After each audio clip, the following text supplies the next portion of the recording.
बड़ा विशेष दिन है, जगन्नाथ जी का स्नान यात्रा है। तो आज हम इसी पे फोकस करेंगे। प्रभुपाद जी के गुरु महाराज श्रील भक्ति सिद्धांत सरस्वती ठाकुर भी कहते थे कि we must take lord Jagannath in an aeroplane chariot to Eastbourne London. तो लंदन लेके जाना चाहिए हवाई जहाज में जगन्नाथ जी को। There Alarnath, Gaudiyanath and Gopinath will appear. We must install the deity of Chaitanya Mahaprabhu everywhere in the world, otherwise there will be no auspiciousness for the human race। तो ये उनका कहना था। तो आज बहुत ही शुद्ध पवित्र दिन है। क्यों जानते पवित्र दिन है? आज के दिन स्नान करवाया जाता है, जगन्नाथ जी को स्नान किया जाता है। उनका पब्लिक बात जनता के सामने, सबके सामने प्रातःकाल, अभी स्नान का समय शुरू हो गया है। बहुत सैकड़ों घड़ों के माध्यम से, सैकड़ों घड़ों में जल भर के, और वहाँ पे एक गोल्डन वेल होता है, सोने का कुआं उसको कहते हैं, वहाँ से जल भरा जाता है। 130 से भी अधिक जो घड़े होते हैं सोने के और कांसे के बर्तन होते हैं, और उसको अच्छे से कपड़े से ढक दिया जाता है और जगन्नाथ जी को पब्लिकली नहलाया जाता है।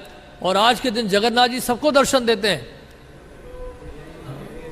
तो सब लोग दर्शन कर सकते हैं, कोई भी, कोई हिंदू हो या ना हो, सब जगन्नाथ जी का दर्शन कर सकते हैं और जगन्नाथ जी के स्नान का दर्शन कर सकते हैं, पब्लिक बात का। तो आज के दिन क्या हुआ, लेकिन ऐसा क्यों किया जाता है? आज जगन्नाथ जी का जन्मदिन है। हैप्पी बर्थडे जगन्नाथ, आविर्भाव दिवस है। लेकिन सबसे बड़ी बात यह है कि जगन्नाथ जी का जन्मदिन है, लेकिन आज फास्टिंग नहीं है, क्योंकि जगन्नाथ जी का मतलब प्रसादम, महाप्रसाद। भोग लगाना पड़ेगा, उतना तो इंतजार आपको करना पड़ेगा, अभिषेक करना पड़ेगा और भोग लगाना पड़ेगा, आरती करनी पड़ेगी। आप डट के महाप्रसाद पाओ जगन्नाथ जी का, नो प्रॉब्लम, नो रेस्ट्रिक्शन, पूरा पाओ प्रसाद, अन्न महाप्रसाद, जगन्नाथ जी का महाप्रसाद। तो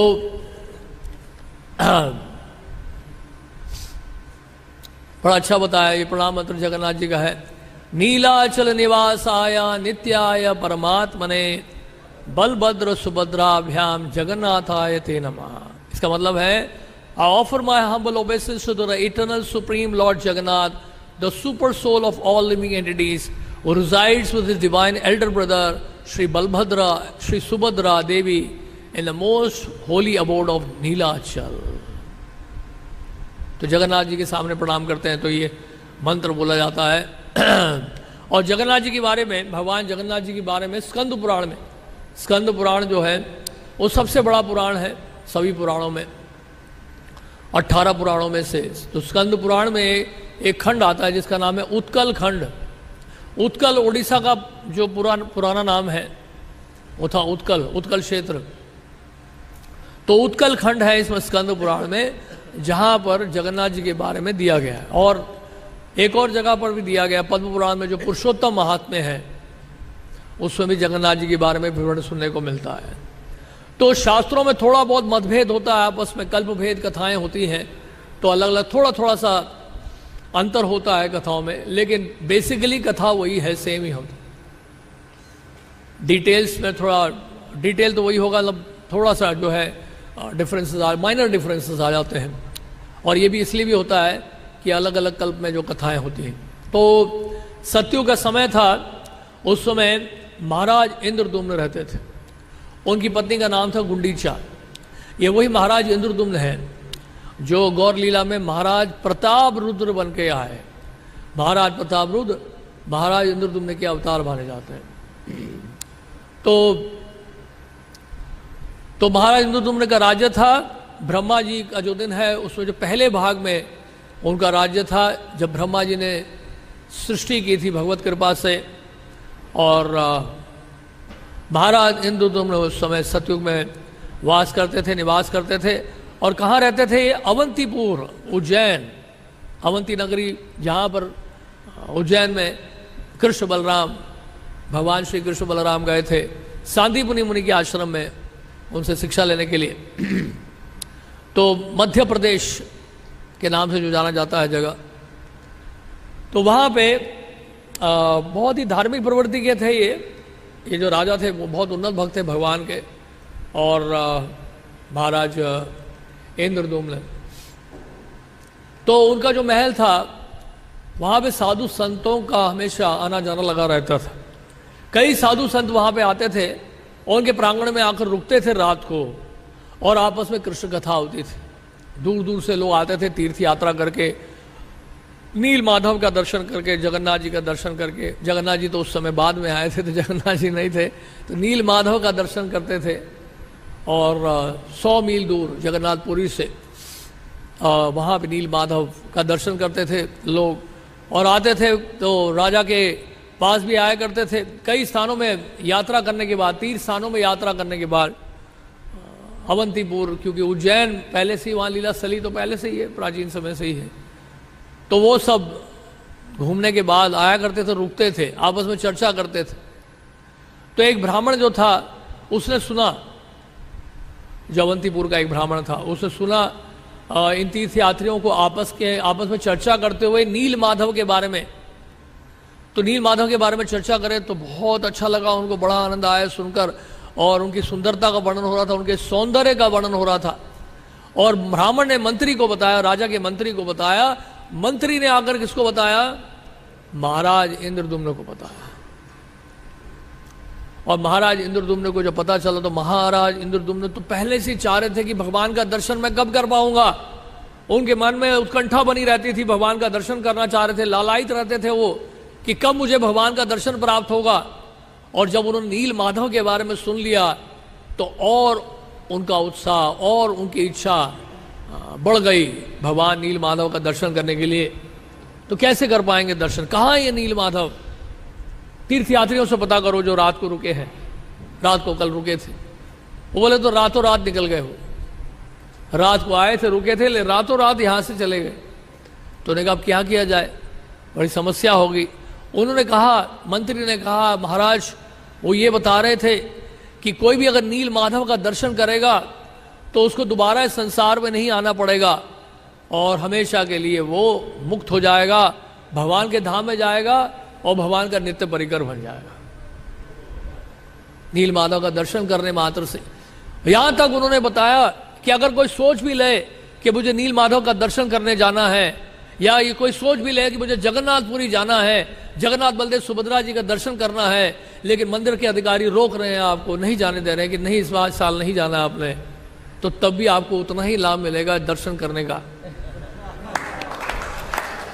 ऐसे भक्त लोग भी भगवान के धाम में जाएंगे जो इच्छा कर रहे हैं यहाँ रहकर जगन्नाथ जी का दर्शन करने के लिए। तो चिंता मत करिए कि हम नहीं जा पाते या नहीं जाने दिया जाता आपको, तो उसमें आपको दुखी होने की कोई आवश्यकता नहीं है, और यहीं रहकर आपको उतना ही नाम मिलेगा जितना कि दर्शन करने का। तो इसलिए अब यह है, क्या कहते हैं, महाराज इंद्रदुम्न का जो है उनकी जो इच्छा है, उनकी लालसा दिन प्रतिदिन बढ़ती जा रही थी कि कब मैं दर्शन कर पाऊंगा। तो उन्होंने विद्यापति को बुलाया। विद्यापति जो है उनके जो एक प्रीस्ट थे, ब्राह्मण पुजारी थे, उनके पुत्र थे, बहुत सुपर इंटेलिजेंट। तो विद्यापति को बुलाया और कई उनके जो ऑफिशियल थे, कई कमांडर थे, कई सेना के लोग थे, सेना नायक थे या सैनिक थे, पुराने अनुभवी सैनिक थे, उन सबको बुलाया गया और उन सबको कहा कि हम नील माधव का दर्शन करना चाहते हैं, लेकिन हमने नहीं पता है कि भगवान नील माधव कहाँ पे विराजमान है, तो उनका दर्शन करना चाहते हैं। आप पता लगाओ, सब डायरेक्शन में जाओ, आप में से कुछ जाएं उत्तरी दिशा में, कुछ जाएं पूर्वी दिशा में, कुछ जाएं पश्चिम दिशा में, कुछ जाएं दक्षिण दिशा में। तो विद्यापति जो थे वो किस दिशा में गए? वो पूर्वी दिशा में गए, east coast of India, Bharat का जो महासागर है, इंडियन ओशन, तो वहाँ से गुजरते हुए निकले। अब वो जब निकल गए और ये था कि योजना ये थी कि 3 महीने के अंदर सबको वापस आना है। उनको डेडलाइन भी दे दिया, टाइम पीरियड भी दे दिया कि 3 महीने में पता लगा के आप सबको वापस आना है। तो आप निकल पड़े और चलते जा रहे हैं ईस्टर्न साइड में, पूर्वी दिशा में कंटिन्यूसली चलते जा रहे हैं। और वहाँ जब पहुँचे तो एक गांव में पहुँचे, और गांव में जब पहुँचे तो देखा कि वहाँ पर एक पहाड़ है और चारों तरफ खुशबू फैली हुई है, बहुत सुंदर फूल वहाँ पर। और वहाँ के जो लोग हैं उस गांव के लोग बड़े ही क्या कहते हैं, सुसंस्कृत हैं, और कह सकते हैं बड़े सभ्य लोग लग रहे थे, देखने में बड़े अच्छे लग रहे थे। तो उनसे पूछा कि ये गांव में मैं रुकना चाहता हूँ एक दिन के लिए, यहाँ कोई स्थान मिलेगा मुझे रुकने के लिए? तो गांव के लोगों ने कहा कि यहाँ पर अक्सर जो तीर्थ यात्री आते हैं वो रुकते हैं विश्वशु के घर पे। विश्वशु शबर जाति के हैं, लेकिन इस गांव के मुखिया भी हैं और भगवान के अनन्य भक्त हैं और बहुत अच्छी व्यवस्था करते हैं अपने घर में, योग्य है वो, तो आप उनके पास जा सकते हैं। तो इस तरह से विद्यापति जो हैं उनके घर पे गए, और घर पे गए तो वहाँ उनकी लड़की थी, बेटी थी, वो अकेली थी घर में। और अकेले होने के कारण उन्होंने कहा कि आप बाहर इंतज़ार करिए और जब हमारे पिता आ जाएंगे तो तब आप भीतर आ सकते हैं। तो बाहर वो इंतज़ार करते रहे। सायंकाल हो गया, उनके पिता विश्वशु वापस आए और विश्वशु के शरीर से एक दिव्य गंध निकल रही थी, सुगंध निकल रही थी, माथे पर इतना सुंदर तिलक लगाया हुआ था उन्होंने। तो वो इस बात पे बड़े हैरान हो रहे थे कि चारों तरफ इतनी खुशबू कैसे फैली हुई है इस गांव में। तो उन्होंने देखा कि उनके पिता ने देखा कि अरे ब्राह्मण इंतज़ार कर रहे हैं बाहर। उन्होंने कहा कि क्षमा करिए, आपको बहुत देर इंतज़ार करना पड़ा, आप ऐसा करिए, आप कुछ दिनों के लिए हमारे साथ रुकिए। उन्होंने अपनी बेटी को बुलाया और बेटी को कहा कि इनकी सेवा करना, ये ब्राह्मण है, इनको किसी प्रकार की दिक्कत नहीं होनी चाहिए, प्रसाद की रहने की व्यवस्था आप करो। तो इस तरह से फिर उनके पिता के कहने पर उनकी बेटी ने जो है उनकी सेवा शुरू की और जो है बहुत बढ़िया जो है वहाँ सारी व्यवस्था कर दी गई। और विद्यापति जो है फिर उन्होंने प्रसाद ग्रहण किया। और इस तरह से क्या हुआ, वो जो बेटी थी, क्योंकि वो सेवा में लगी हुई थी विद्यापति की, वो विद्यापति का आकर्षण बेटी से हो गया और बेटी का आकर्षण विद्यापति से हो गया। तो बस बाद में विद्यापति ने प्रस्ताव रखा उनके पिता को कि वो उनसे विवाह करना चाहते हैं। उनके पिता ने स्वीकार कर लिया और विद्यापति का विवाह हो गया ललिता से, जो विश्वशु की बेटी थी। विवाह हो गया। अब क्या हुआ, विवाह होने के उपरांत उन्होंने कहा अब मुझे अधिकार है, मैं इनका दामाद हूँ और इनकी बेटी का मैं पति हूँ। तो उन्होंने कहा, अपनी पत्नी से कहा, देखो अब मैं तुम्हारा पति हूँ और मैं जानना चाहता हूँ कि आपके पिता कहाँ जाते हैं। ऐसा लगता है कहीं वो जा रहे हैं सेवा पूजा के लिए, आप मुझे बताओ, सच सच बताओ कि कहाँ जाते हैं। तो उनकी बेटी ने कहा, उनकी पत्नी ने कहा कि नहीं, मैं आपको नहीं बता सकती हूँ कि मेरे पिता ने आज्ञा दी है, ये बहुत ही गुह्यतम बात है, बहुत ही सीक्रेट है, सीक्रेट ऑफ ऑल सीक्रेट्स, मैं आपको नहीं बता सकती हूँ कि वो कहाँ जाते हैं। तो फिर विद्यापति बड़े दुखी हुए। उन्होंने कहा कि मैं आपका पति हूँ और आप जो है इस प्रकार व्यवहार कर रहे हो, ये अच्छा नहीं है आपके लिए।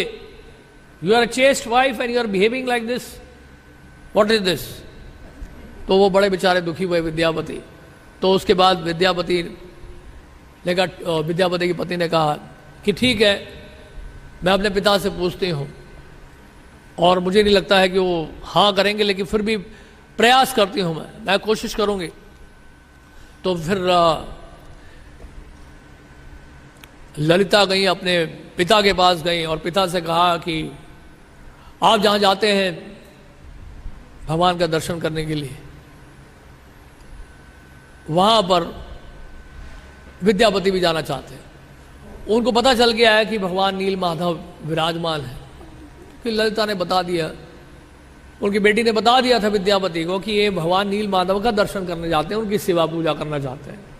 अब विद्यापति बड़े खुश हो गए कि जिस कार्य के लिए आए थे, जो कार्य राजा ने सौंपा था, उस कार्य के लिए आए थे, अब वो कार्य जो है संपन्न होने वाला है। अब ये जानते हैं और उनके पिता जानते हैं, पिता जानते हैं वो नील माधव की सेवा करने जाते हैं रोज। तो पिता ने कहा, पिता सोचने पड़ गए कि क्या बोलूं मैं। पिता को ये चिंता थी, अगर मैं बता दूंगा कि नील माधव भगवान किधर हैं और कहाँ इनकी सेवा चल रही है, तो इसका क्या परिणाम होगा। या तो वो नील माधव अदृश्य हो जाएंगे, या वो कोई उठा के ले जाएगा उनको, यहां से ओझल हो जाएंगे, गायब हो जाएंगे, चुरा लिया जाएगा उनको। नहीं नहीं नहीं नहीं, ये संभव नहीं। तो ललिता ने, उनकी बेटी ने कहा कि आपकी मैं बेटी हूं, आप मेरे पिता हैं, आपका ये प्रेम है, अगर ये बात है तो ठीक है, मैं जहर खा के मर जाऊं। ठीक, अब क्या करें भाई, पिता क्या करें, जहर खा के मर जाएंगे ये। तो फिर वो उनके पिता जो है फिर सोचने पड़ गए, बेचारे दुखी हो गए, दया आ गई उनके हृदय में। उन्होंने कहा ठीक है,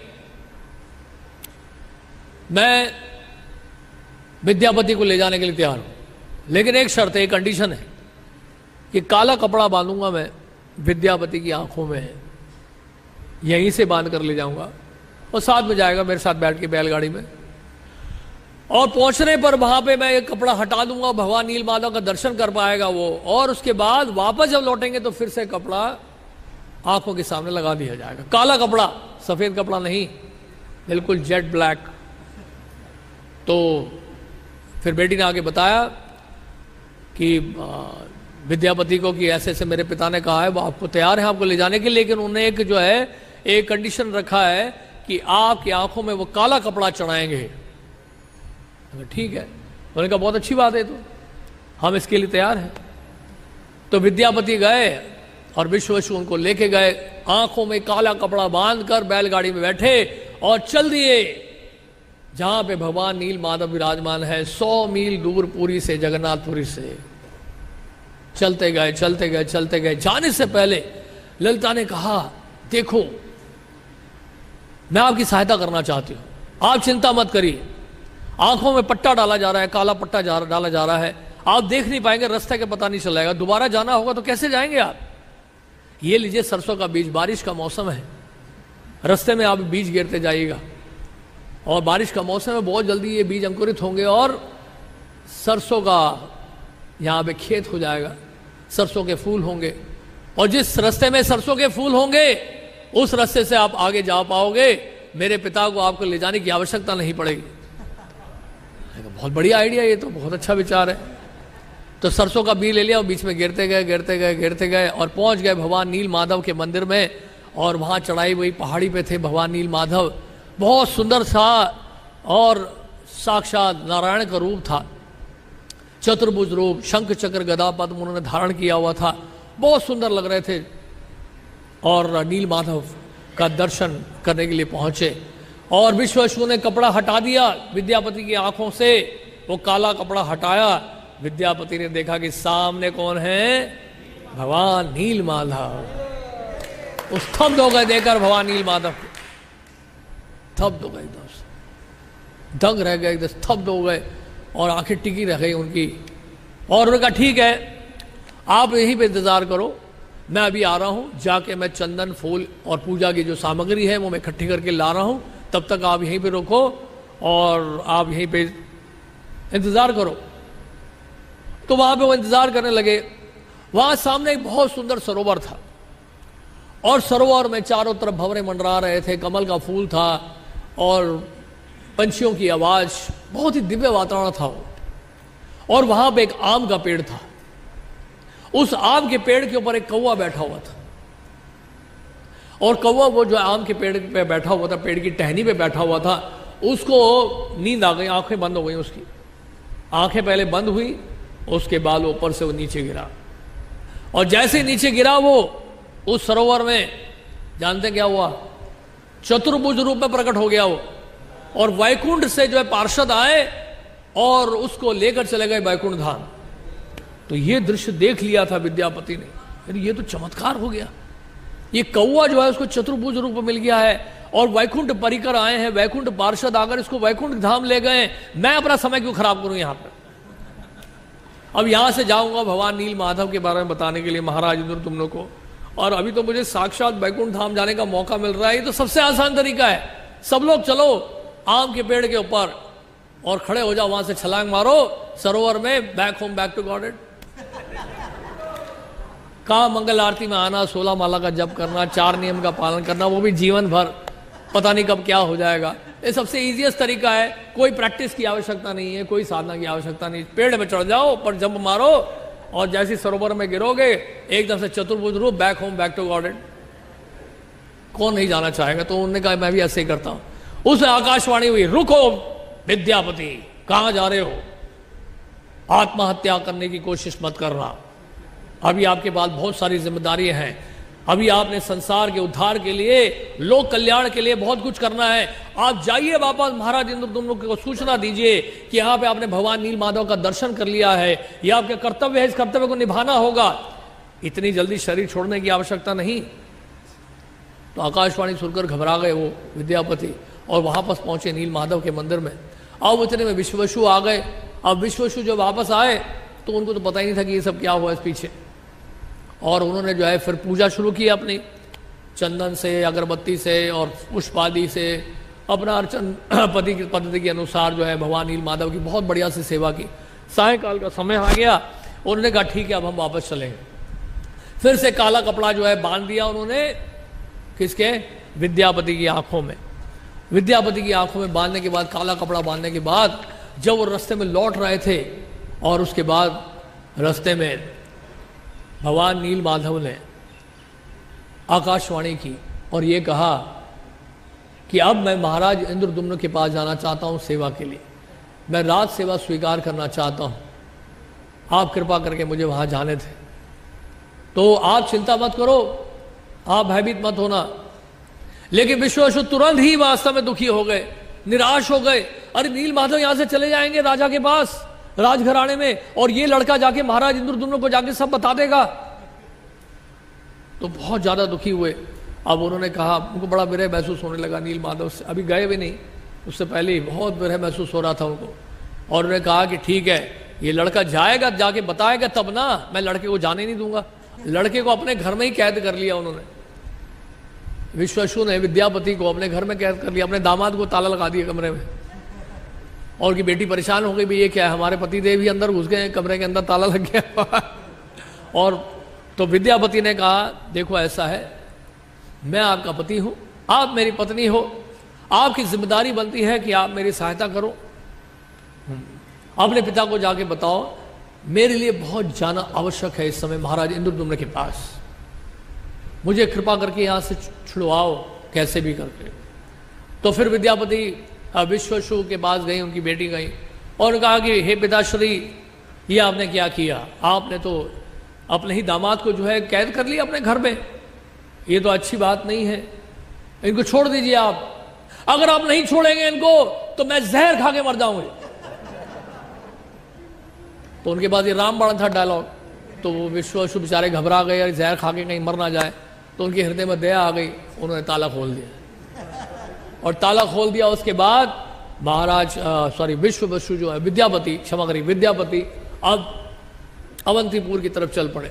उज्जैन जाके सूचना देने के लिए कि उनको भगवान नील माधव का दर्शन प्राप्त हुआ है। और 6 महीने के बाद विद्यापति वापस आए थे ये सूचना देने के लिए। राजा बड़े चिंता कर रहे थे, पता नहीं कहाँ चले गए ये विद्यापति, कहाँ गए। 3 महीने का समय दिया था, 6 महीने बीत गए, वापस नहीं आए। और 6 महीने के बाद विद्यापति लौटे हैं अवंतीपुर उज्जैन, महाराज इंद्रद्युम्न को सूचना देने के लिए कि उन्होंने भगवान नील माधव का दर्शन कर लिया है। तो महाराज को बताया कि महाराज आपके लिए शुभ समाचार, मैंने भगवान नील माधव का दर्शन किया। क्या? कहां किया आपने? आप चलिए मेरे साथ। तो महाराज इंद्रद्युम्न जो है बड़े खुश हुए। उन्होंने कहा हम पूरी सेना को ले चलेंगे, पूरे राज्य को ले चलेंगे, पूरी प्रजा को ले चलेंगे, पूरे परिवार को ले चलेंगे, सब चलेंगे हमारे साथ। बड़े खुश हो रहे थे वो देखने के लिए, दर्शन करने के लिए। तो महाराज इंद्रद्युम्न चल पड़े। और वहां जब पहुंचे, बड़ी अद्भुत घटना हुई। वहां पर कोई गांव ही नहीं था, ना कोई वहां पर गांव था, ना विद्यापति विश्ववसु नजर आए, ना उनकी बेटी नजर आए। गांव में कोई ऐसा लग रहा था रहता ही नहीं है, चारों तरफ रेती, कोई नहीं गांव में। अरे ये क्या हुआ, सब गायब हो गए, ओझल हो गया बिल्कुल। ऐसा लग रहा था विद्यापति को, तो मैंने तो सपना देखा था और महाराज इंद्रद्युम्न तो मुझे दंडित करेंगे, बोले तुमने मुझे बेवकूफ बनाया, इतनी देर एक तो चला दिया इतनी दूर, और यहां अगर दिखा रहे हो, तुम रेती दिखाने ले आए हो, मिट्टी दिखाने लाए हो, ये क्या है ये मजाक। और इतने में आकाशवाणी हुई। आकाशवाणी में भगवान नील माधव कहते हैं कि अब आप मुझे इस रूप में दर्शन नहीं कर पाओगे, क्योंकि महाराज इंद्रद्युम्न ने कहा कि अगर आप दर्शन नहीं देंगे नील माधव तो मैं यही शरीर त्याग दूंगा। नील माधव ने कहा आप चिंता मत करिए, मैं ब्रह्मा को भेज रहा हूं आपके पास, मैं ब्रह्मा को भेज रहा हूं, वो आपको लेकर वैकुंठ आएंगे और वैकुंठ में आप मेरे स्वरूप का दर्शन कर पाएंगे नील माधव के रूप में। लेकिन इस पृथ्वी पर नहीं, इस पृथ्वी में आप मेरे स्वरूप का दर्शन नहीं हो पाएगा। इस पृथ्वी में मैं 4 रूपों में प्रकट होने वाला हूं, जगन्नाथ, बलदेव, सुभद्रा और सुदर्शन। और आपको क्या करना होगा, आपको समुद्र के तट में पहुंचना पड़ेगा। जहाँ बंकी मुहुन है यानी कि चक्र तीर्थ है वो स्थान, वहाँ पे आप पहुँचिएगा। और वहाँ जब पहुँचेंगे तो आपको समुद्र के तट पर खड़े जब होंगे तो वहाँ पर समुद्र से आपको एक लकड़ी का काठ मिलेगा, रेडिश लॉग मिलेगा आपको, रेड कलर का होगा वो, और उसमें शंकर चक्र गदा पद्म के चिन्ह होंगे। आज भी जब जगन्नाथ जी का विग्रह बनता है तो जब उनको दर्शन प्राप्त होता है पुजारी को, वो देवी आती है, उनका नाम मैं भूल गया, तो वो दर्शन देते हैं और बताते हैं कि कहाँ पे ये लकड़ी मिलेगी। वो नीम का वृक्ष होता है और उस वृक्ष में चिन्ह होते हैं भगवान के, चाहे शंख चक्र गदा पद्म के चिन्ह होते हैं। आज भी ऐसा है। तो उन्हीं वृक्षों से बनता है जगन्नाथ जी का विग्रह। 12 साल के बाद जो बनता है, 11 या 12 साल के बाद, नव कलेवर जिसको कहते हैं। तो अब ये जो है देख लिया उन्होंने, तो उन्होंने कहा कि अच्छा है। तो फिर बताया कि इस तरह से आपको लकड़ी का काठ मिलेगा, लाल रंग का होगा, उसमें शंख चक्र गदा पद्म के चिन्ह होंगे, और आप उसे निकालिएगा और उसके बाद आप उसको विग्रह का रूप दीजिए, फिर आप उसको स्थापित करिएगा मंदिर में। तो ये सब सूचना दे दी। अब ब्रह्मा जी उनको लेकर गए कहाँ? वैकुंठ। और वैकुंठ जब पहुंचे तो वैकुंठ में भगवान नील माधव का दर्शन करके गदगद हो गए महाराज इंद्रद्युम्न। उसी शरीर समेत ब्रह्मा जी उनको लेकर गए और वहां पे नील माधव का दर्शन किया उन्होंने वैकुंठ में चतुर्भुज रूप में। तो फिर उसके बाद जब समय हो गया तो ब्रह्मा जी ने कहा अब चलिए हमें उस स्थान में जाना है, चक्र तीर्थ जाना है, जहां पर भगवान नील माधव जो है जगन्नाथ बलदेव सुभद्रा जी के रूप में प्रकट होने वाले हैं। वो लकड़ी का काठ मिलेगा, वो जाके हमें निकालना है। तो ब्रह्मा जी भी साथ में हो लिए और उसके बाद फिर महाराज इंद्रद्युम्न पहुंचे अपने सेना के साथ, सैनिकों के साथ। कहाँ पहुंचे? वहां पे चक्र तीर्थ। और वहां पे वो समुद्र के किनारे खड़े हुए थे, तट पे खड़े थे, तो देखा एक रेडिश लॉग यानी कि लकड़ी का काठ लाल रंग का, जैसे वृक्ष का तना होता है ना बड़ा, वो निकला वहां से। और वो निकालने की कोशिश कर रहे हैं, वो निकल ही नहीं रहा, इतना भारी। सारे सैनिक लगा दिए, सब लोग लगा दिए, वो हिल ही नहीं रहा। तो बेचारे महाराज बहुत दुखी हो गए, कैसे होगा? तो उन्होंने कहा कि अब चिंता मत करिए। अच्छा, अब क्या हुआ था, जब महाराज इंद्रद्युम्न वापस आए थे तो वैकुंठ जाके अगर वापस आएंगे तो कितना समय बीत गया होगा, सोच के देखो। इतना समय बीत गया। अब वो जो मंदिर था उनका, वो बड़ा ही मंदिर ऐसा लग रहा था किसी ने जो है और उसका जो है जीर्णोद्धार किया है। और लेकिन और वहां एक और राजा आ गए, समय बीत गया था तो दूसरे राजा आ गए। लेकिन महाराज इंद्रद्युम्न की पत्नी जो है अभी भी मौजूद थी, भगवत कृपा से, जगन्नाथ जी की कृपा से गुंडीचा जो है अभी भी मौजूद थी। और वो एक राजा थे, वो राजा ने क्लेम किया कि ये मंदिर मैंने बनाया है। महाराज इंद्रद्युम्न ने कहा ये मंदिर आपने नहीं बनाया, मैंने बनाया है। तो दोनों झगड़ा करने लगे। तो ब्रह्मा जी ने कहा नहीं, ये मंदिर बनाया था महाराज इंद्रद्युम्न ने, आपने केवल इसका जीर्णोद्धार किया है, आपने केवल इसको रिनोवेट किया है। ये बनाया गया था किसके द्वारा? महाराज इंद्रद्युम्न के द्वारा। तो वहां पे काकभूषुंडी जो है वो भी मौजूद थे। और काकभूषुंडी ने, उन्होंने भी साक्षी देकर कहा कि हाँ मैं इसका साक्षी हूं, ये जो मंदिर का निर्माण है ये महाराज इंद्रद्युम्न के हाथों से हुआ था। तो इस तरह से फिर बाद में फिर महाराज इंद्रद्युम्न के हाथ में वो मंदिर वापस आ गया। और अब जो है फिर उसको लेके आना है। अब क्या किया जाए? आकाशवाणी हुई। आकाशवाणी में बताया गया ये जो लकड़ी का काठ है ये इतनी आसानी से हिलने वाला नहीं है, आपको विद्यापति को बुलाना पड़ेगा, विश्ववसु को बुलाना पड़ेगा, विद्यापति की पत्नी को बुलाना पड़ेगा, इन सबको बुलाइए। तो महाराज इंद्र ने पता किया और वो मौजूद थे उस समय, वो भी जगन्नाथ जी की कृपा से। उन सबको लाया गया रथ पे बिठाकर। और उसके बाद एक तरफ से विद्यापति और उनकी पत्नी उठाएंगे और दूसरी तरफ से विश्ववसु उठाएंगे उस लकड़ी को। और फिर वो समुद्र से निकाला गया, सोने के रथ पर रखा गया। और कहाँ पे लाया गया? जहाँ पे आज जगन्नाथ जी का मंदिर है, जगन्नाथ जी के मंदिर में लाया गया। तो ये बताया जाता है कि भगवान जगन्नाथ स्कंद पुराण में बता रहे हैं कि ज्येष्ठ पूर्णिमा के दिन मैं प्रकट हुआ था, ऐसा बता रहे हैं। और ये स्वयंभू मनवंतर की घटना है और कह सकते हैं सतयुग का पहला भाग। भगवान जगन्नाथ जी ने कहा कि मैं ज्येष्ठ पूर्णिमा के दिन प्रकट हुआ और महाराज इंद्रद्युम्न के प्रयास से, उनकी सेवा भाव को देखते हुए, और महाराज इंद्रद्युम्न ने जो अश्वमेध यज्ञ किए थे, हजारों अश्वमेध यज्ञ जो की थी, उन्होंने जो तपस्या की थी, उससे प्रसन्न होकर मैं यहाँ पर प्रकट हुआ हूँ। और ज्येष्ठ पूर्णिमा का दिन यानी कि आज का दिन, जिसको स्नान पूर्णिमा भी कहते हैं।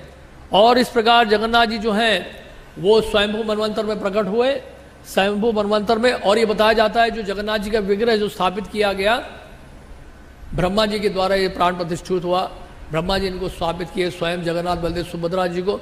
और ये स्कंद पुराण के अनुसार बताया जाता है ये था समय 15 करोड़ 34 लाख साल पहले। 15 स्कंद पुराण के अनुसार जगन्नाथ बलदेव सुभद्रा जी का विग्रह कब स्थापित हुआ था जगन्नाथपुरी में? 15 करोड़ 34 लाख साल पहले। अभी जो वर्तमान जो मंदिर है, प्रभुपाद जी के गुरु महाराज लिखते हैं चैतन्य चरितामृत के टीका में कि ये तो कम से कम 2000 साल पुराना है ये जो मंदिर है अभी जगन्नाथपुरी में, लेकिन उसी स्थान में वो पुराना मंदिर था। 15 करोड़ 34 लाख साल पहले जगन्नाथ बलदेव सुभद्रा जी के विग्रह की स्थापना हुई। और स्कंद पुराण ये भी बताता है कि सौरोचिष मनवंतर में, जो स्वयंभू मनवंतर के बाद आता है, सौरोचिष मनवंतर में जगन्नाथ जी की रथ यात्रा प्रारंभ हुई स्वयंभू मनवंतर के बाद। तो स्वयंभू मनवंतर के बाद ये सौरोचिष मनवंतर आता है, और सौरोचिष मंदिर में जो है जगन्नाथ बलदेव सुभद्रा जी की रथ यात्रा प्रारंभ हुई थी। तो समझिए कितने करोड़ों करोड़ों साल हो गए हैं जगन्नाथ जी की रथ यात्रा चल रही है। तो इस प्रकार जो है फिर क्या हुआ था, तो हम क्या बता रहे थे, फिर उसके बाद हाँ, अब जब मंदिर पहुंचे, अब विग्रह जो बनाना है, तो कई शिल्पकारों को बुलाया गया, कई बहुत बड़े बड़े शिल्पकार आए, लेकिन वो तो कुछ कर ही नहीं पा रहे थे, सब फेल हो गए। तो एक ब्राह्मण प्रकट हुए, महाराणा। तो महाराणा ब्राह्मण, देखिए इसमें भी जो है कल्प भेद कथाएं अलग अलग शास्त्रों में अलग अलग तरीके से बताया गया है।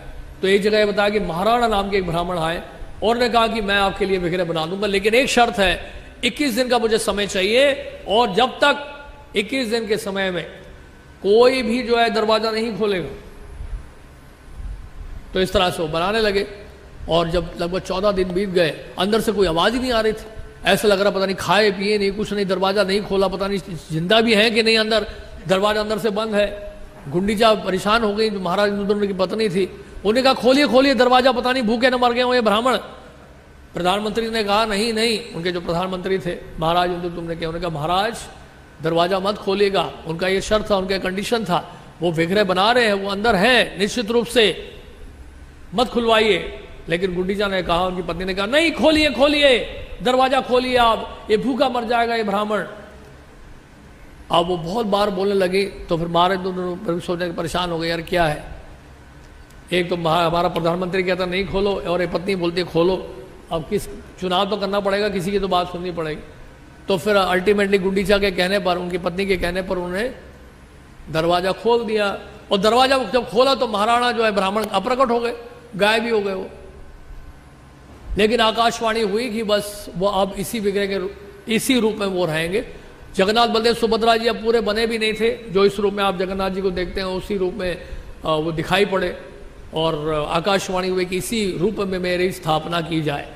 तो ये घटना ये है। दूसरी घटना, दूसरे कल्प में ये कथा आती है कि वो जो है ब्राह्मण आए थे, और ये बताते हैं कि वास्तव में वो महाराणा ब्राह्मण जो है वो साधारण ब्राह्मण नहीं थे, स्वयं जगन्नाथ जी आए थे ब्राह्मण के रूप में।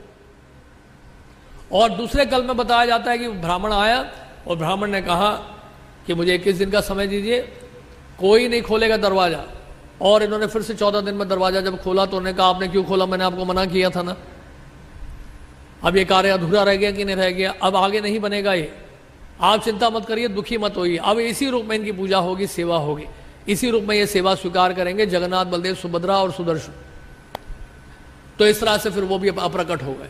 फिर बाद में ब्रह्मा जी ने स्थापना की जगन्नाथ बलदेव सुभद्रा जी सुदर्शन जी की, और उसके बाद फिर कई सारी बातें हैं यहाँ पर जो महाराज इंद्रदुम्न को जगन्नाथ जी ने इंस्ट्रक्शन दिया।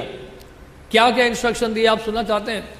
जगन्नाथ जी ने बोला एक तो कि आप क्या करना, स्नान पूर्णिमा करना, प्रत्येक दिन ज्येष्ठ पूर्णिमा का दिन स्नान पूर्णिमा करना सभी के समक्ष। और दूसरा उन्होंने बताया कि आप साथ में चंदन यात्रा भी करना, और उसके बाद चंदन यात्रा के समय गोविंद जी का विग्रह होता है छोटा वाला, विजय उत्सव जिसको कहते हैं, या मदन मोहन जी का विग्रह होता है, मदन मोहन जी का विग्रह, विजय उत्सव, विजय विग्रह, उनको ले जाया जाए और उनका नौका विहार लीला हो नरेंद्र सरोवर में चंदन यात्रा के समय, और रथ यात्रा भी की जाए। स्नान पूर्णिमा के बाद 15 दिन तक जगन्नाथ जी दर्शन नहीं देते हैं, और 15 दिन के बाद जगन्नाथ बलदेव सुभद्रा जी को रथ पे बिठाया जाता है और रथ यात्रा की जाती है। तो ये सब आपको करना पड़ेगा।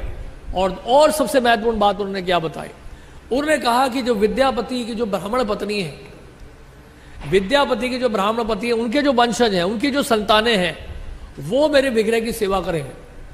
और जो शबर पत्नी है यानी कि ललिता जी की वंशज है, वो क्या करेंगे, वो रसोई करेंगे, वो नाना प्रकार के व्यंजन बनाएंगे, जगन्नाथ जी के लिए भोग तैयार करेंगे। तो इस प्रकार से ये सेवा चलेगी। लेकिन जब रथ यात्रा का समय आएगा, स्नान पूर्णिमा का समय आएगा, चंदन यात्रा का समय आएगा, उस समय कौन सेवा करेंगे, केवल यही करेंगे जो शबर पत्नी की संतानें हैं। तो जगन्नाथ जी स्वीकार करते हैं सेवा, देखिए। और इस प्रकार से ये जो है प्रथा प्रारंभ हुई। और ये भी बहुत सारी बातें बताई। उन्होंने यहाँ तक बताया, महाराज इंद्रद्युम्न ने बताया कि मेरी ये इच्छा है कि आपका जो महाप्रसाद है कभी दूषित ना हो। जगन्नाथ जी ने कहा कि आप चिंता मत करो, ये जो मेरा महाप्रसाद है अगर कुत्ता भी खा लेगा तब भी दूषित नहीं होगा। जगन्नाथ जी की महाप्रसाद की महिमा है। इसलिए वहां हम देखते हैं जगन्नाथपुरी जब जाते हैं, पतलों का ढेर लगा रहता है और कई लोग आते हैं, वो क्या करते हैं, पतलों में से प्रसाद निकाल के जो छूट जाता है वो सब प्रसाद इकट्ठा करके अपने लिए पत्तल बनाते हैं। वहां बोलना नहीं कभी भी गलती से कि झूठा है करके, वहां के पांडा बड़े गुस्से हो जाते हैं। और इन्होंने जगन्नाथ जी ने भी बोला कि मेरा प्रसाद कभी झूठा नहीं होगा। तो किसी का झूठा खाने की अगर आपको इच्छा है या आदत है, आप जाइए जगन्नाथपुरी, वहां पा सकते हो, ठीक है ना। तो वहां बड़ा लाभ मिलेगा। इसलिए जगन्नाथ जी के महाप्रसाद की बड़ी व्यवस्था है। दूसरा उन्होंने कहा, जगन्नाथ जी एक मैं आपसे प्रार्थना करना चाहता हूं। क्या प्रार्थना की उन्होंने, जानते हैं महाराज इंद्र ने? उन्होंने कहा कि मैं संतान नहीं चाहता। जगन्नाथ जी मुस्कुराए, क्या बात है, आपको संतान क्यों नहीं चाहिए? तो फिर महाराज इंद्र ने कहा कि मैं इसलिए नहीं चाहता हूं कि मैं नहीं चाहता हूं कि आगे चलकर ये सोचेंगे इनकी प्रॉपर्टी है, ये मंदिर मेरा है, ये मेरी प्रॉपर्टी है, मैं इसका भोगता हूं, यहां संपत्ति का मैं भोगता हूं। तो और भूल ही जाए कि जगन्नाथ जी आप हैं इसके, आप इसके मालिक हैं। तो मैं नहीं चाहता हूं कि मेरे संतानें जो हैं बिगड़ जाएं और इसका दुरुपयोग करें, आपकी संपत्ति का, आपका धन का। इसलिए उन्होंने कहा कि ट्रस्टीज होने चाहिए। और ट्रस्टी का मतलब है जिस पर ट्रस्ट किया जा सके, जो अपने पर्सनल गेन के नहीं, अपनी भौतिक इच्छा को पूरा करने के लिए नहीं, बल्कि जगन्नाथ जी की प्रसन्नता के लिए सेवा कर रहा है। इसलिए वहां के जो राजा हैं वो भी एक तरह के सेवक हैं, वो भी एक तरह के ट्रस्टी हैं, क्योंकि अपने लिए, अपने निजी इच्छा को पूरा करने के लिए वो रंच मात्र भी कुछ नहीं ले सकते हैं, अन्यथा क्या होगा, उनके साथ अनर्थ होगा। तो वहां भी जगन्नाथ जी की सेवा में बहुत कड़की है। तो उन्हें क्लियरली बता दिया कि भाई, और जो मैनेजर्स हैं उन्होंने कहा कि ये बदलते रहने चाहिए, जो कि वहां के जो प्रबंधन है या प्रबंधक हैं वो नियमित रूप से उनको चेंज करते रहना चाहिए। तो इस तरह से पहले से ही महाराज इंद्रद्युम्न ने जो है जगन्नाथ जी के सामने प्रस्ताव रख दिया और जगन्नाथ जी ने इसको अप्रूव कर दिया, कंफर्म कर दिया। तो वो प्रथा आज भी चली जा रही है। तो इस प्रकार जो है आज के दिन, स्नान पूर्णिमा के दिन, बहुत ही भव्य रूप से जो है जगन्नाथ जी के अभिषेक होता है, यानी कि स्नान कराया जाता है। जल से ही स्नान होता है, उस तरह का अभिषेक नहीं है कि स्नान मतलब स्नान ही है और जल से ही स्नान होता है। तो लगभग सैकड़ों घड़ों, 130 अधिक घड़े होते हैं और पब्लिक बात होता है। और ये बताया जाता है कि जगन्नाथ जी का जब स्नान कर दिया जाता है तो उनको बुखार हो जाता है, उनका शरीर तपने लगता है। और अगर आप जाके देखेंगे उस समय जगन्नाथ जी का दर्शन तो बंद हो जाता है। उस समय आप जाके अगर छुएंगे जगन्नाथ जी को तो जगन्नाथ जी का जो विग्रह है वो एकदम तप रहा होता है, गर्म। उनको अलग अलग तरह की जड़ी बूटी औषधियाँ दी जाती हैं जगन्नाथ जी को, अलग ही प्रकार का व्यंजन भोग लगाया जाता है। लेकिन इसमें एक बात है जो श्रील गौर गोविंद महाराज बताते हैं, वो बताते हैं कि वास्तव में जब जगन्नाथ बलदेव सुभद्रा जी बेदी में बैठते हैं, यानी कि नीलाचल में बैठे हुए हैं, द्वारका में बैठे हैं, और उस बेदी से उनको गुंडीचा नजर आता है। गुंडीचा है श्रीधाम वृंदावन, और गुंडीचा की तरफ जब देखते हैं, गुंडीचा मंदिर की तरफ, तो जगन्नाथ जी का विरह और तेजी से बढ़ने लगता है। इसको कहते हैं क्या, विरह की अग्नि, the fever of separation, the fire of separation. उस विरह अग्नि में क्या होता है, जगन्नाथ जी का शरीर तपता है। क्यों, किसको देखते हैं, ब्रजवासियों को देखते हैं, और विशेष रूप से राधा रानी को देखते हैं। गुंडीचा की तरफ जब देखते हैं तो राधा रानी से विरह होने के कारण क्या होता है, जगन्नाथ जी का शरीर तपने लगता है। और यही हुआ जब चैतन्य महाप्रभु ने जब पहुंचे जगन्नाथ जी का दर्शन करने के लिए, और जगन्नाथ जी का दर्शन नहीं हो पाया, तो क्या हुआ था चैतन्य महाप्रभु के साथ जो राधा रानी के भाव में है? यहां जगन्नाथ जी का शरीर तप रहा है, और बाद में जब चैतन्य महाप्रभु को जब दर्शन नहीं हुआ जगन्नाथ जी का, तो चैतन्य महाप्रभु का शरीर भी तो तप ही रहा था। उन्होंने कौन सा स्नान किया था उस समय? तो चैतन्य महाप्रभु का भी ये बाहर एक एक्सटर्नल रीजन होता है और एक इंटरनल रीजन होता है। तो दोनों ही अपने आप में दोनों ही का ही महत्व है, लेकिन इंटरनल रीजन यहां पर यह है कि यहां पर चैतन्य महाप्रभु का शरीर क्यों तपता है कि चैतन्य महाप्रभु राधा रानी के भाव में वो भी सेपरेशन फील कर रहे हैं जगन्नाथ जी से दर्शन ना होने के कारण। इसलिए क्या कर रहे हैं? अलालानाथ की तरफ भाग रहे हैं, और अलालानाथ की तरफ भागते हैं। अलालानाथ में जाकर अलालानाथ का दर्शन जैसे करते हैं, वहां पे गिर पड़ते हैं, और जहां पे गिरते हैं उनके हाथ का निशान, उनके सर का निशान, उनके चेहरे का निशान, यानी कि उनके कोहनी का निशान और घुटनों का निशान, ये सब उस पत्थर में वो शिला पिघल जाती है, और शिला में वो सारा चिन्ह जो है अंकित हो जाता है, वो निशान जो है अंकित हो जाता है, तपने लगता है, वो पूरी शिला ही पिघलने लगता है। आज भी जाके देख सकते हैं अलारनाथ में वो जो शिला है जो पिघल गई चैतन्य महाप्रभु के उसमें गिरने पर। तो बेसिकली देखा जाए पूरा ये जो फेस्टिवल है जगन्नाथ जी का उत्सव है, स्नान पूर्णिमा से जो प्रारंभ होता है, ये एक विरह और मिलन का उत्सव है। It's a festival of separation and union. विरह और मिलन का उत्सव है। तो जगन्नाथ जी का दर्शन आज के बाद 15 दिन के लिए नहीं हो पाएगा। जगन्नाथ पुरी के जो भक्त हैं उनको दर्शन नहीं हो पाएगा, और 15 दिन के लिए बेचारे विरह में होंगे।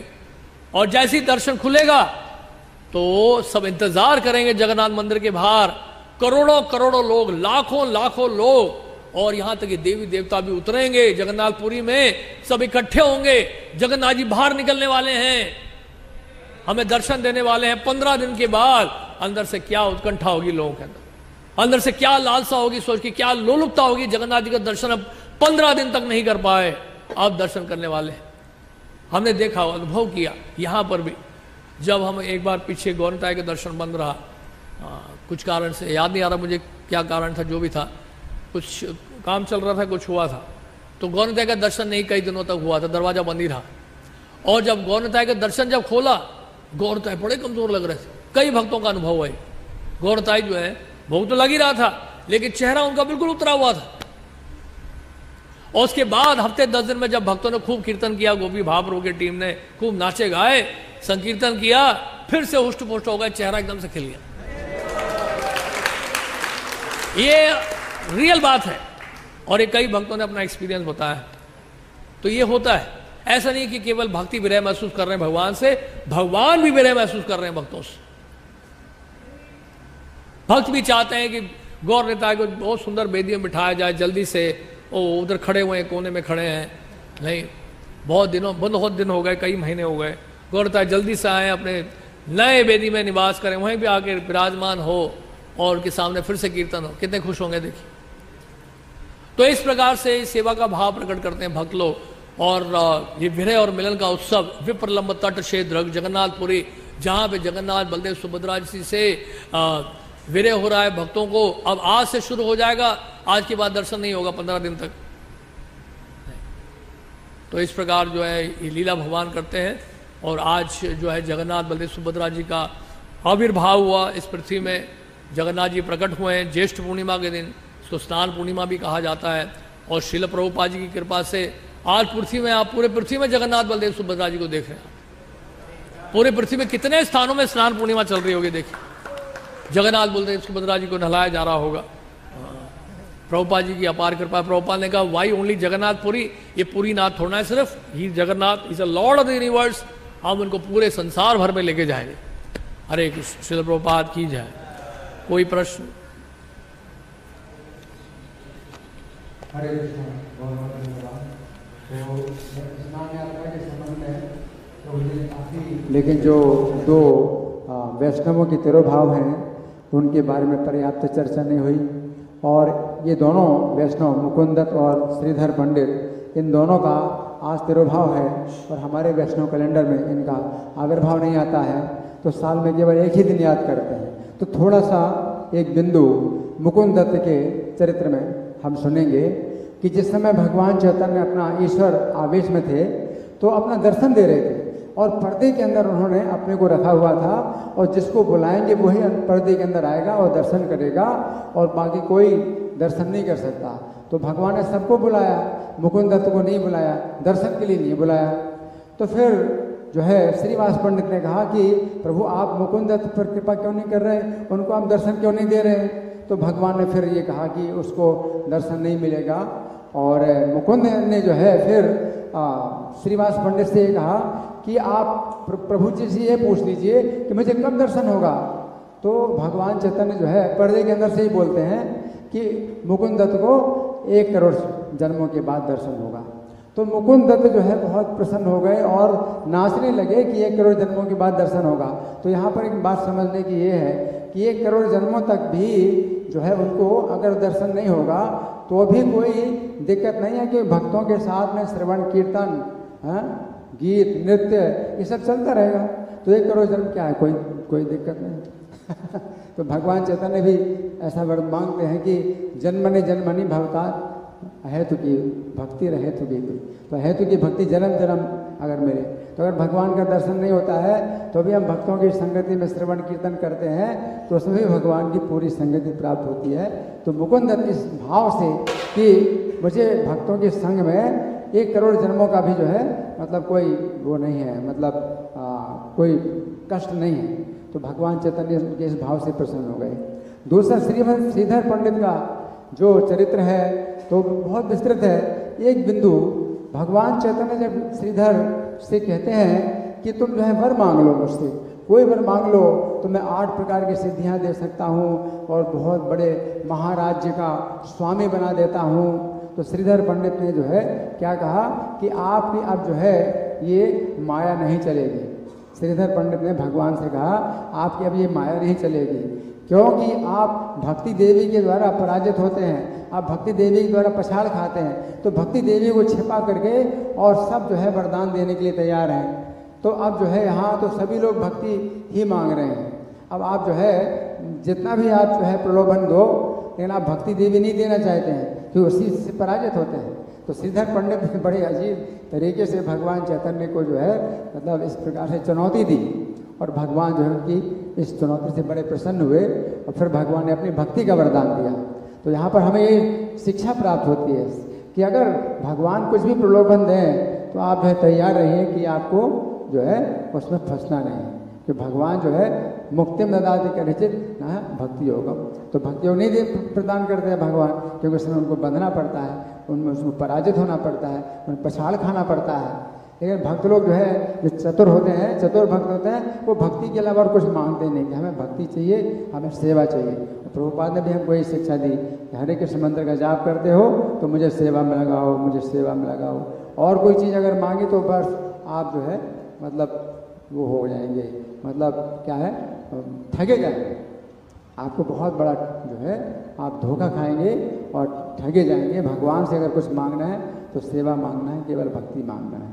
तो आज जो 2 महापुरुषों का तिरुभाव दिवस है तो हमें यही प्रार्थना करनी चाहिए, मुकुंद दत्त की तरह हमें जो है मतलब वो प्रार्थना करनी चाहिए, भक्तों का संग और श्रवण कीर्तन उनके साथ में। श्रीधर पंडित की तरह हमें प्रार्थना करनी चाहिए कि और किसी चक्कर में, किसी प्रलोभन में ना आए और आप जो केवल भक्ति मांगें, सेवा मांगें। श्री श्रीधर पंडित तिरुभाव तिथि महामहोत्सव की, श्री मुकुंद दत्त तिरुभाव तिथि महामहोत्सव की, श्री स्नान यात्रा महामहोत्सव की, श्रील प्रभुपाद की। कृष्ण कृष्ण हरे हरे हरे राम